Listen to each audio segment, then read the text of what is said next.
we live? Oh, we are. Okay. What's this? This chair's awful.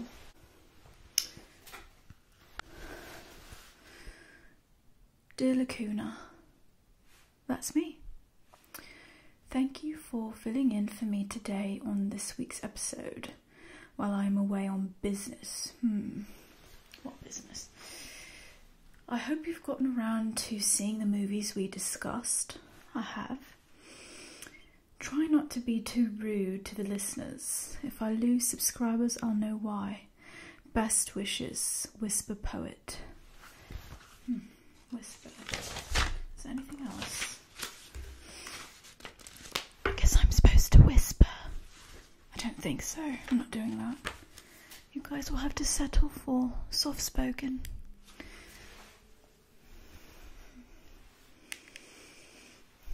Okay. Toss that. I guess I should flutter my fingers. I've seen her do that. Is this thing working? So, you lot are here to hear me, listen to me, discuss some films for you. Well, you're in luck. We have on our list for today in this week's episode, Avatar, Glass Onion, and Pinocchio. I was supposed to do that intro thing she always does. What is it? You are now listening to the Whisper Poet ASMR. I'm your host, Lacuna, coming to you live from your favourite ASMR station. Whisper cannot be with you today, as you have already heard, earlier, a few minutes ago, whatever. She's away on business, whatever that means, so I am filling in for her. I do like films myself, so I guess you chose the right person. The glasses are not coming off. Oh well. Now, let's start with the very first film on our list for today, Avatar. James Cameron directed, obviously, if you don't know that. Have you been living under a rock? Sorry. Honestly, I haven't seen the first Avatar in about, I would say, 10 years or so. It's been forever. But, personally, I give it about a 6 out of 10 for me. Whisper will have to tell you her own opinion when she returns from whatever business trip she's on. But there were a few plot holes, I would say, that just did not, it wasn't working for me. First of all, why use Sigourney Weaver's voice to do Kiri? I mean, isn't Kiri her teen daughter? Every time the character of Kiri spoke, I'm thinking, oh, Sigourney Weaver. But really, it's supposed to be Sigourney Weaver's character's daughter. So why not just cast another young female actress? That was a bit weird for me. It kind of, pulled me out of the scene, unfortunately. So yeah, that was a bit weird. The death of the oldest son. That's a spoiler. Oh well, spoiler alert. The death of the oldest son of Sully and I forgot her name, but their child, their oldest son, he dies, and it's like, oh, that's sad, but we didn't really know him. Oh well. So it's like, oh, that sucks, but he probably got the equivalent of 8 minutes of screen time in a 3-hour film. Most of the attention was on his younger brother, so we got to see his younger brother a lot throughout the film, but not much of the older brother. I really should have their names. Let me see if I can go ahead and pull it up, Don't go anywhere.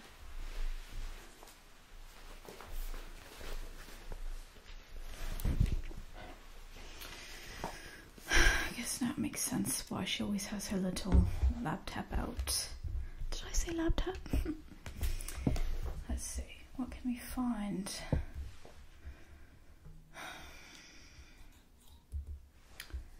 Okay. It's really just the character names that I need.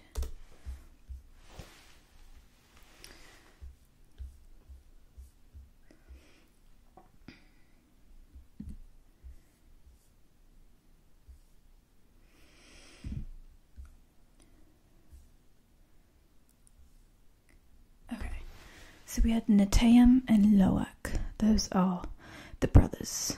Okay, Netayam and Loak. Netayam is the one who dies. He's the older brother. He dies. He's killed by Colonel Quattridge. And his death is... It's sad, like I said, but it's like, who cares, you know? I mean, we didn't know you. We're not attached to you. You were like a prop, you know, so that was kind of tragic. Most of the attention, I would say, was on Loak, the younger brother. So we got to see a lot of him. If he had died, you know, it would have been sad. But yeah, so that's kind of something I had an issue with in the film. And then Neytiri, played by Zoe Saldana. Zoe Saldana's always great. Her acting was fine. But her character didn't really have much of an arc, I felt. It was very... She was always either angry or ready to fight or just sad. It was like sad, angry, that's it. She just... That was her whole thing. Her whole purpose was that. I felt like there really wasn't much else for us to explore with her in this film. So that was kind of lacking there. And then the whole conflict with Colonel Quattridge... For a 3-hour film, honestly, I don't think it was enough. I think there should have been another, you know, reason for conflict besides just revenge. Like, you know, we need more. It's a 3-hour film. Is it really just revenge? I mean, I haven't seen the first film in ages, so maybe I'm missing something. Do correct me if I'm wrong. But I felt like there was not enough central conflict for a 3-hour film. I loved the visuals. They were stunning. I mean, beautiful. The characters were likable despite, you know, those few things. Acting was great. Score and cinematography, all of that was great. So that saved it for me. That's like makes it more of a 6.5, almost 7 out of 10. But the issues with, you know, choosing Sigourney Weaver to voice Kiri was a bit, you know, a weird choice. The Colonel Quattridge being the main, you know, antagonist didn't feel like enough for 3 hours. The death of the older son when we didn't really know him anyway. It's like, okay, he died. I'm sad, but it's not that sad, you know. We weren't attached to him. So yeah, just those few things, you know, take points away. So moving on, let's go to the next film. I don't think I will need my computer out for this one. So yeah, let's put that there.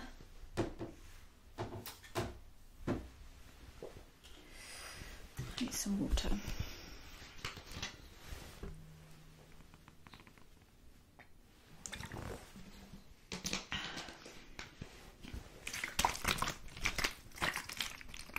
I think there are some people who like that, right? So, whatever. Alright, let's get this over with. Glass Onion, directed by Rian Johnson. I loved Knives Out when it came out. Brilliant, hilarious, intricate with the mystery. I mean, just perfect. I loved it. Truly, like an almost, I mean, not perfect film. Like, is there a perfect film? Probably, but it was really good. And so my expectations for Glass Onion was very, very, very high. And unfortunately, it did not deliver for me, honestly. 5 out of 10.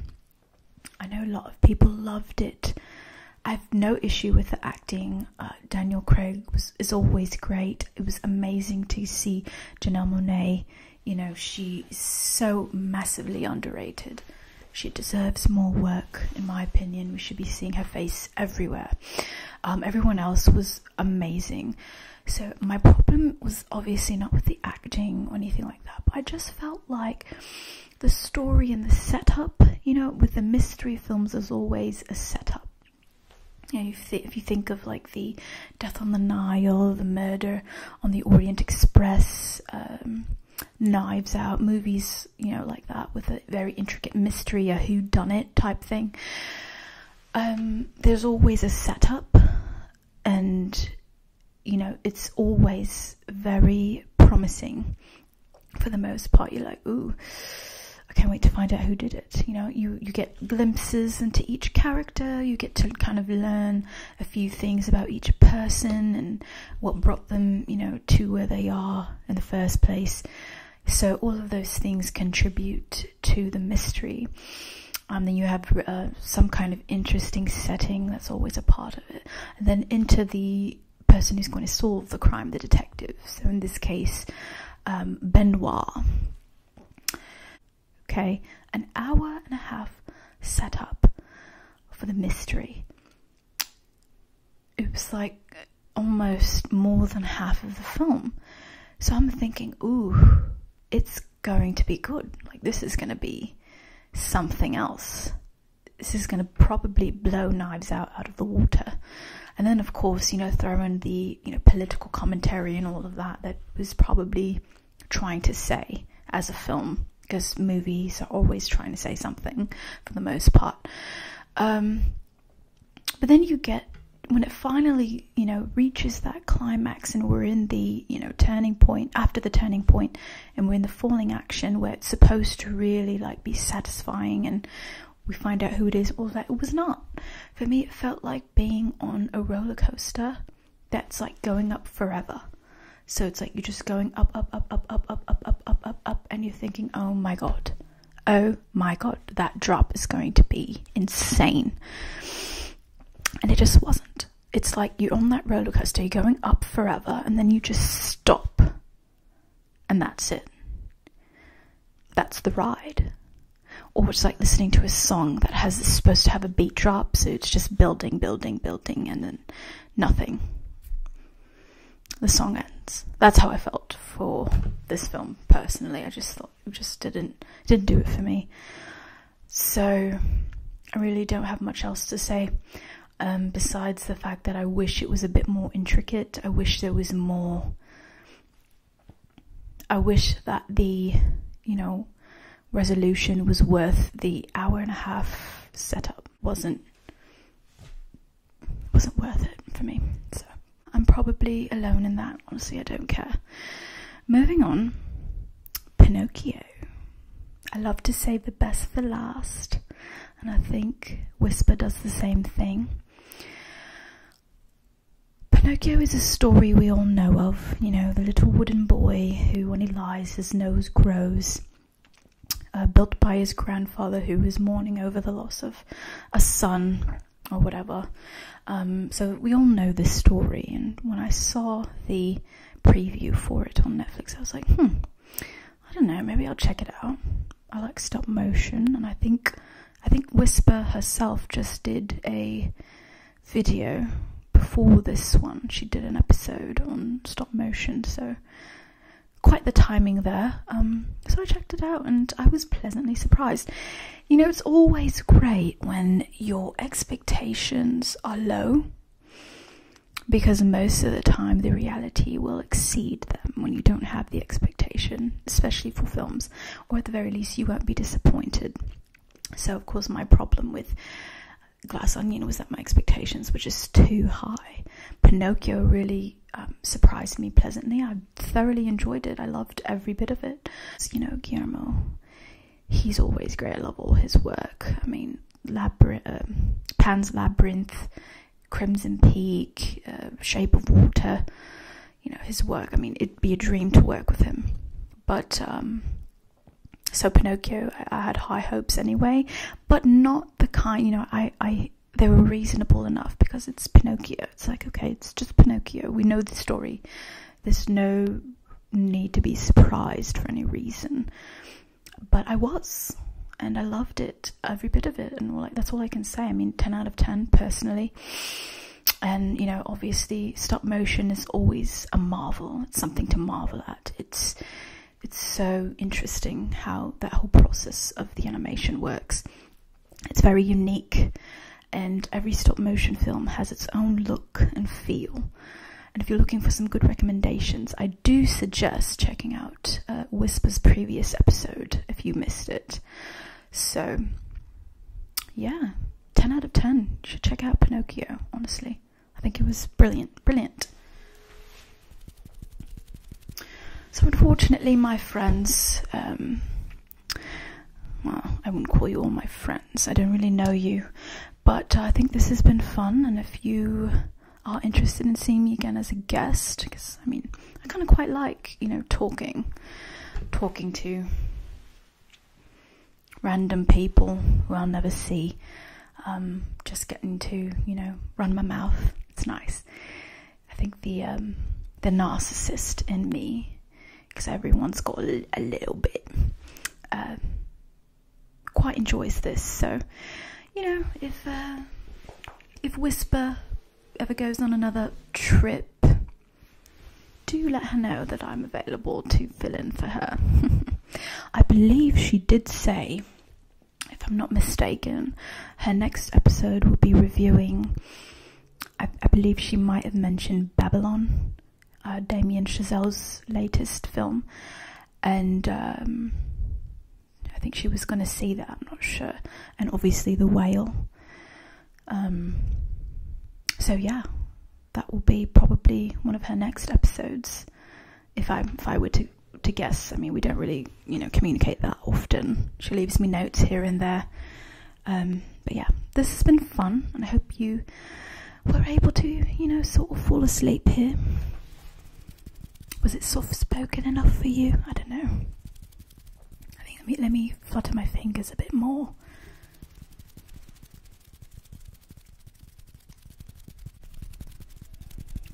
So, with that being said, I may or may not see you again, and if I don't, well, goodbye. Do, you know, make sure you let Whisper know that I wasn't rude. She'll probably play this back anyway, so I don't think I was rude, was I? I don't know, who cares? Goodbye. How do I turn this? Okay, it's just that.